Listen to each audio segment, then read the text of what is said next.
At least 22 people, including several children, were killed in the attack in Manchester following an Ariana Grande concert. In the aftermath, social media was flooded with outpourings of grief, help, but also disinformation. Today, we'll examine the conversation around the attack and help our community sift through all the reports.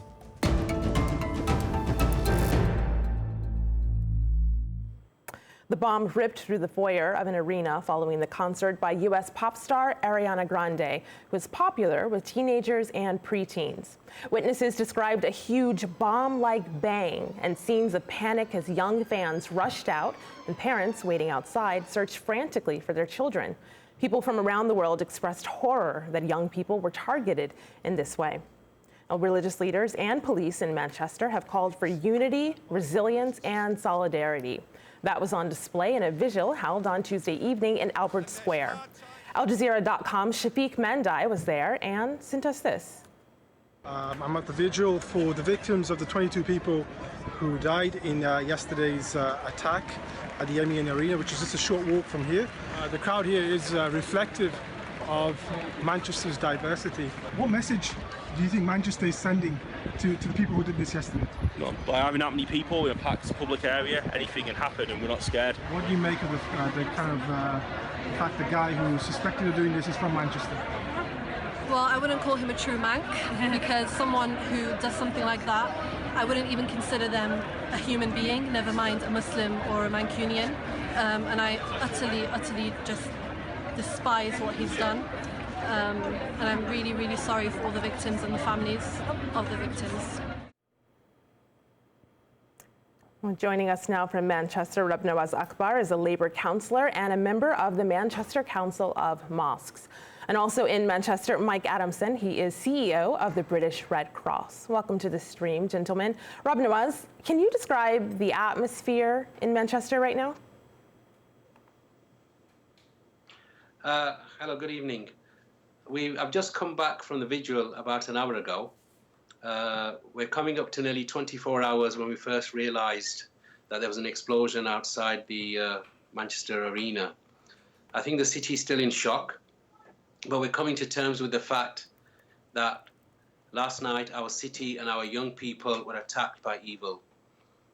During the day, there's been an outpouring of grief, anger, and frustration. But this evening, thousands of people came to Albert Square, and that grief and that outpouring and that anger changed into a mood of how we're going to work together, how we're going to stand together. We're going to support the families who have lost their children. We're going to support those families who still have children in hospital. And we are going to make sure that those who seek to divide us will not be allowed to do so. And we will not allow terrorists to succeed in making sure that we cannot go about our daily lives, which is what their aim is. So Rabnawaz, speaking of going about your daily life, we're getting tweets from people online about the security situation in Manchester right now. Have a look at my computer. Yami tweeted, "What's the way forward? For sure this isn't the first and won't be the last." And Nene said, "I think security should be seriously beefed up in public places and possibly searching anybody entering the place thoroughly." So Rabnawaz, in terms of the security situation in Manchester, what do you think will happen in the coming days or weeks? What needs to happen? Today, there is clearly a greater amount of police presence, and that was needed to reassure the public so that they can go back into the city to work, to study, and go about their normal business and shopping if they wanted to.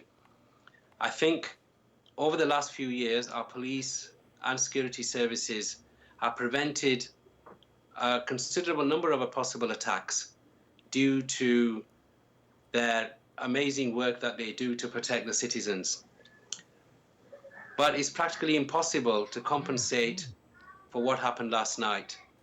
An individual who goes in, who has no care for his own life, who gives no warning, is prepared to die, is practically impossible to stop. And no matter how much security, how many police officers we put on the streets of Manchester, or for that matter, any city in the world, that cannot be prevented. That type of warped ideology, thankfully, only exists in a very, very small number of people. You know, I heard what you said about the city standing together. It's also what we've seen online. I want all of you to have a look at what some city residents are doing. They're using the hashtag Room for Manchester to offer up their homes as a safe space for survivors, for their families. You have businesses in the city are also volunteering their services, like this cafe, which offered food to emergency workers. Then you had a cab driver. You see him in this next picture here. He was giving out free rides for those who need them. And this charity is offering counseling to people affected by the blast. And as you can see from this photo, the lines of people to donate, who were lining up really to donate blood, went out the door, even as the NHS tweeted that they had all the blood necessary for hospital patients at that time. You know, Mike, seeing these pictures and seeing that outpouring of support, I know you are coordinating with volunteers all across the city. What are you seeing? What are you hearing? Well, I think it's just wonderful the way in which everyone has come together, and actually, you know, the very act of volunteering is part of that spirit, because our volunteers from the Red Cross are from the city of Manchester, and we've been deploying them into the rest centre that was set up at the Manchester City Stadium, the Etihad Stadium, to provide support to the families and the survivors and people who feeling traumatized and disturbed by what had happened. And actually that, you know, those acts of kindness that help people cope and know that somebody else cares for them. And also so many of those people that we've been helping today are kind of playing a terrible waiting game, sometimes not knowing where their loved ones are, whether they're alive, and waiting for news.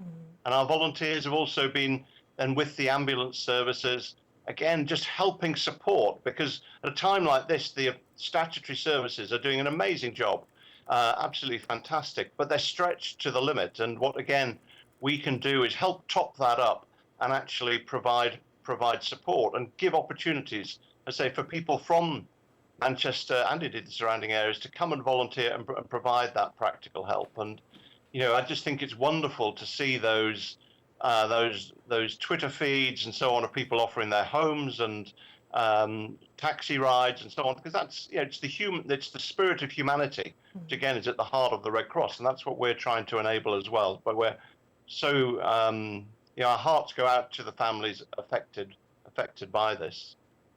So Mike, we've seen an outpouring, as you said, of people wanting to help, and I just want to show one thing on my computer here. It's a campaign on Just Giving. It's a fundraising website. £611,000 have been raised so far to support the families of those killed and injured in the attack. You were talking about some things people can do to help. I just want to ask you, Mike, what are your specific recommendations for someone in the Manchester area who says, I want to get involved?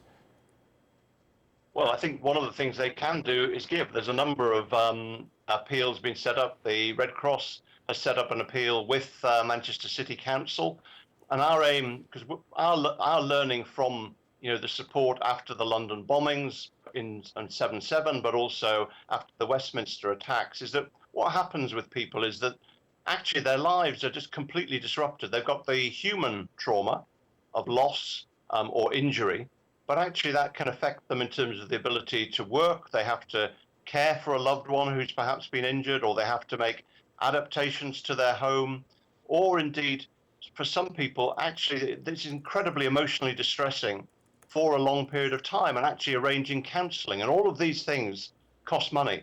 So an appeal is a really useful way in which people, responding to an appeal, is a really useful way in which people can make a difference. And the appeal, say, that we're launching with today with the Manchester City Council is on it. You can go to our website, redcross.org.uk, to give, and we'll be setting up the arrangements around the practical support that we'll offer immediately. And I think then the other key thing, surely, for all of us is about building on this sense of community and actually being kind to one another. Again, you know, one of our principles of humanity, it's around peace and understanding and well-being, you know, cooperation between people. And I think that at times like this, it's actually just important that we reach out across, not only within our individual communities, but across our communities in the way we've been talking about. And actually those acts of kindness and openness are such an important part, you know, both here in Manchester and in fact across the whole of the UK. in us coming together at a time like this and standing strong and tall. Right. To say, we will not let this affect the way in which we work and live and so on. And actually, those acts of kindness, that financial response, and all of the money that's raised through the Red Cross program will go direct to the people who desperately need the help.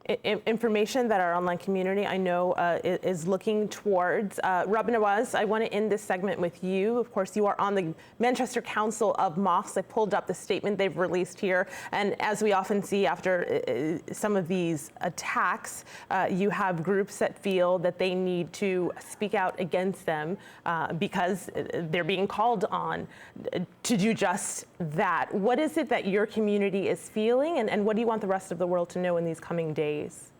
Yeah. I mean, the response from the community was spontaneous, from the Muslim community. Last night, a lot of the taxi drivers were of the Islamic faith. The local mosque opened up its doors, allowing families and children to go in warm surroundings, away from the outside where the scene was. And today, we've had people from all walks of the Muslim community, from religious leaders, from mothers, displaying a unity, a solidarity with the victims and their families. But what we're also picking up is the fact, and this always happens whenever there's an incident, a terrorist incident that happens across the world, and this has happened in the past, unfortunately hate incidents do rise, and the Muslim community becomes a target for that. The predominant people or the individuals who are victims are women who are outwardly appear as being of Islamic faith. Last night at about 2:30, Oldham, which is not far from the city of Manchester, about 8 miles, there was a mosque that was targeted by arsonists. And so clearly, as we approach the month of Ramadan this weekend, there is apprehension, there is a concern that this incident will mean that some of those far-right groups will exploit this terrible, heinous crime to somehow attack and give them the opportunity or to attack the Muslim community in terms of hate incidents, name callings, attacks their place of worship. Rob Nawaz, I want to thank you. That's why it was so important today, the vigil, that communities from all backgrounds, all faiths, irrespective of where they come from, irrespective of their beliefs, to show that solidarity, to say, and Rob Nawaz, that's also why it was important for us to have you on the show today. I want to thank you for your time. Thank you for being here and sharing that. Councillor Rob Nawaz Akbar and Mike Adamson, thank you for being part of this stream. We'll be following your updates online. And now, as we mentioned at the top of this program, social media has been flooded with misinformation in the aftermath of the Manchester attack. We'll examine that in the next segment.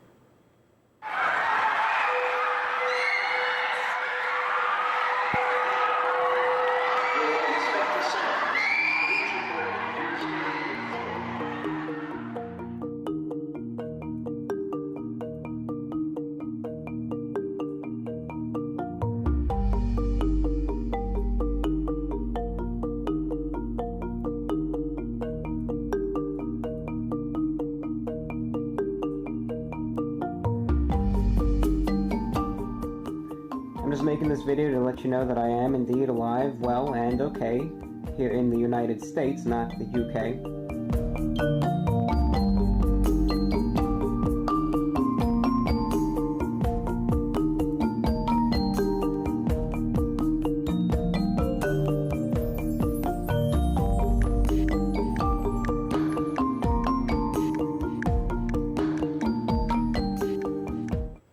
Joining us from London, Alistair Reid is a social media journalist for the Press Association.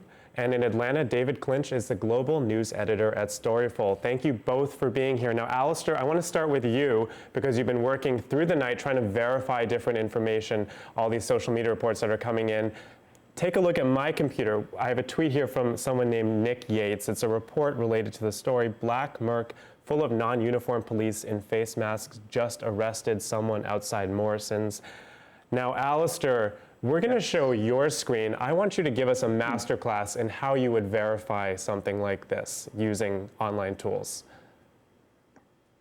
So with this tweet, when we saw this appearing, it was not long after there had been reports of the suspect arrested. We need to know whether this picture is actually what it purports to be. And the user here, Nick Yates, very helpfully said it was at Marriott Morrison's in Chorlton, but we don't actually know that is the case unless we do some extra checking. It's pretty straightforward, and this is something which a lot of journalists do when they find pictures like this on social media that they might not have seen before, is to try and geolocate the tweet, find out where it was actually taken. And in this case, we can actually see a couple of shops in the background there. So quite simply, we can go to any kind of online mapping service. In this case, I chose Google, look for Morrison's Chorlton, as Nick helpfully said in the tweet there, and then we can drop the little yellow man down onto the street to see if we can spot where this location is. There's the Morrisons, for one, and then if we scroll around slightly, here where my cursor is, you can see both of those shops, which are in the background of that picture there. No, I love that masterclass because I think it's helpful not just for journalists, but also, of course, for people who are just consuming this media. They're seeing all of this and don't exactly know, how to make heads or tails of it. David, I want to show a little something else. This is people on the internet coming together to kind of crowdsource help. They're using the hashtag #MissingInManchester, and that's to help families who are still searching for their loved ones. But unfortunately, misinformation is also spreading on Twitter, of course. So we have this collage. It was shared by some news outlets, and it includes pictures of internet personalities who were not in Manchester for the attack. Then there was a rumor that a group of unaccompanied children were at a Holiday Inn, and that's a hotel. The hotel chain corrected that online. David, I can only imagine being a relative of someone in the attacks, or a family member, a friend, and going through these online stories and tweets and trying to find information and just being confused. How do you source this out? What's your advice for that? Well, it is an incredibly complicated situation. Everything that Alistair was saying, everything that you're saying has to be done in real time on every single piece of information, every image, every video that's emerging. We at Storyful are trying to help news organizations identify and verify the videos they want to use to tell the story. But in doing that, you're dealing with all of the things that you're saying there. People are putting misinformation online, sometimes deliberately and cynically. In many cases, just unwittingly, they're trying to be helpful. They saw a picture online, they assumed it was accurate, they assumed it was correct, and they just retweeted it or reposted it and resent it on. Our mantra is don't trust anybody. We don't trust anybody. I mean, in some cases, not even official sources. You have to have that extra forensic verification that Alistair was talking about to make absolutely sure. Just because something looks real, sounds real, should be real, could be real, doesn't mean that it is. And it's incredibly important to make sure that video and images and even information is verified in a story like this. And just to stress, there are different kinds of misinformation. Even, for instance, ISIS claiming responsibility. Well, anyone can claim responsibility for anything. Right. When and if ISIS claims responsibility, do they have any information in their claim that would indicate they actually do know who did this? Do they have a name? Do they have information that hasn't been publicly released? Do they say anything that indicates that they actually coordinated this? So every single type of information, image, and piece of video needs to be verified. Don't trust anything. Use all of the tools Alistair was pointing out there and more. And also, if you're not a journalist, if you're a viewer, if you're trying to find out what's going on, if you're trying to be helpful, really do rely on people like journalists, official sources to help guide you. It is not a good idea to jump in online and immediately reshare every piece of information that you see. So David, as we know, several videos have been verified, several from inside the concert hall showing children, lots of young girls running and screaming. There's been a lot of criticism of the way that the press is looping these videos and playing them endlessly on repeat. Take a look at my computer. Zainab wrote, Zainab Tufekzai wrote, "No news value to panic videos on loop. Horror for families, propaganda boom for murderers, inspiration for the next one." And then followed up with, "The ask isn't don't cover the news, it's stop covering it as a media spectacle directed by the killers. Do it on our terms, humane ones." So Alistair, I wanted to ask you this, as somebody who works in journalism, someone who makes these editorial decisions, Where do you think you can find the balance between showing people something that's very newsworthy, but also not playing it endlessly on a loop? How do you find that balance? Well, that's the trouble with 24-hour news, and that we've been seeing recently, is that you always have to have something to fill in the time. And it can be a case when there isn't any new information, but you still need to have some kind of pictures to talk over. And that is one of the problems with 24-hour news.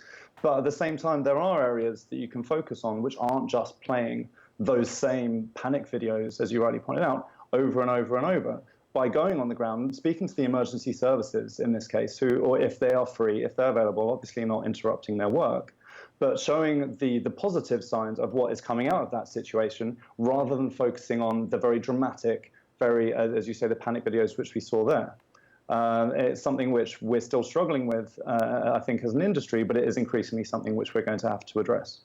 David, I wanted to share something with you. This is circulating online, and of course we cannot independently verify this person's personal experience, but I'm sharing this because it got 6.8 thousand retweets. This is M, who says, when I was caught up in a terrorist incident 4 years ago, the behavior of UK media made the trauma much worse. They don't seem to have changed. This person goes on to say, news organizations need to consider their role in creating PTSD. There's evidence on this. Part of the trauma is caused in the aftermath by response. And this person is talking about British media, but I will expand that to international media. Where does that responsibility lie, and how do you counsel people to be more responsible with what it is they're sharing and how we're interacting as members of the media, interacting with those who are affected? Well, I think it starts right at the very beginning. When a story like this breaks on the web, and this story really, we became aware of it on the internet before there were any news reports, the sense of responsibility has to come with you at every single step. If you're seeing video or images that purport to show an explosion or a blast, don't say it's terrorism until you know it is. Don't put those videos and images up without knowing for sure that they're real. And most importantly, do not forget that every single person who is there, who is posting images and is posting videos, is a human being. And in this case particularly, there were an awful lot of very young people who were witnesses and who were providing images and video. And that adds an even greater level of responsibility. Yes, you need to verify the video. Yes, you need to access the information, but you cannot start a conversation with somebody like that without knowing that they are a 13, 14-year-old girl and that they're going through their own trauma, and that not just what's just happened to them, but even you speaking to them, even you using their video, even their name then going on international television can contribute to that. So you have to take that sense of responsibility with you throughout that entire news gathering process and the production process in deciding what you put on air. Alistair, you're nodding. Yeah, there's a big part in there when you, especially in a situation like this, when a lot of the eyewitnesses were children, and news organizations want to use the footage, and there are all kinds of copyright and ethical questions that go into those decision-making processes as well. But at the top of that should be that these are children, and by putting their social media accounts, broadcasting their handle to potentially millions of people, that could open them up to an audience and groups of people who they would never have interacted with before, and who might not wish them the best. And children simply aren't equipped to deal with that. And this goes back to kind of digital literacy and education in schools as well, to be honest. But there is a point where the media and news organizations have a responsibility in the effects that they can create on some of the sources which they interact with. Now, we are out of time on today's program. I want to thank our guests, Alistair Reid and David Clinch, for that masterclass right there. Now, the conversation, of course, will continue online with #AJStream. Dan, do you want to give us one last word? Yeah, I'll give last word to somebody in our community. Ibrahim writes in, my thoughts and prayers are with Manchester's bomb blast victims. Humanity matters irrespective of who you are. Please keep that in mind. We'll see you online.